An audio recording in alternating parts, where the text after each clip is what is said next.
Alex, thank you. A political legend in Arkansas who also served at the national level was laid to rest today in a packed service full of other well-known leaders in Arkansas's history. Yeah, a week ago today, we learned former senator, congressman, and Arkansas governor David Pryor died. He was 89 years old. Fox 16's Samantha Boyd was at the funeral service for the senator today. She's live outside the Capitol now with the details. And Sam, I am sure it was a very difficult day for a lot of people.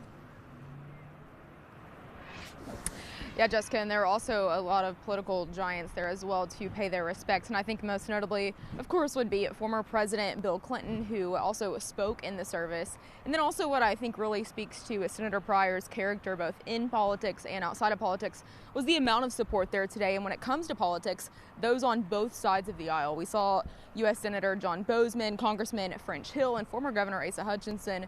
And then on the other side, on the left, we also saw former Governor Mike Huckabee and Jim Guy Tucker. And everyone I talked to today says the same thing about Senator Pryor. His life was a life of service.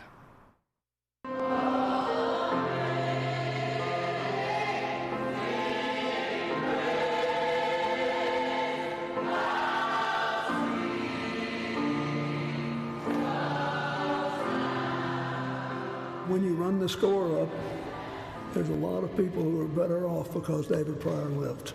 A force at the ballot box for decades, remembered for much more than his politics. This was very, very powerful. People sometimes have asked me over the years, they'll say, you know, what was your dad really like in private? Senator David Pryor's son, former Senator Mark Pryor, sharing about how his dad might not have known us Arkansans each personally, but he loved us and worked for us. He was almost exactly the same in private, except he was better.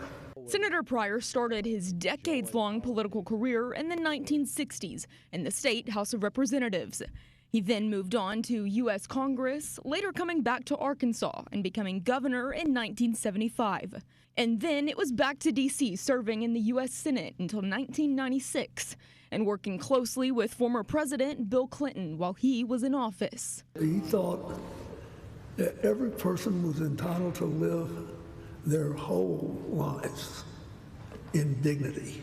Former Governor Jim Guy Tucker, Senator Pryor's former opponent, says their relationship went far beyond that first Senate race for Pryor, which he won. Tucker points Pryor's life back to one main thing.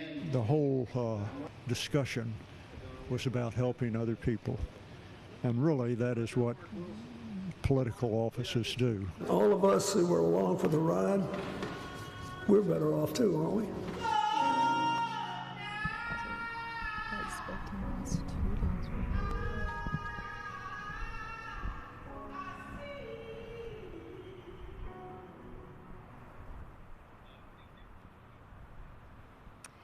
Senator Mark Pryor, of course, Senator David Pryor's son, has spoken really the last 2 days about carrying on his dad's legacy.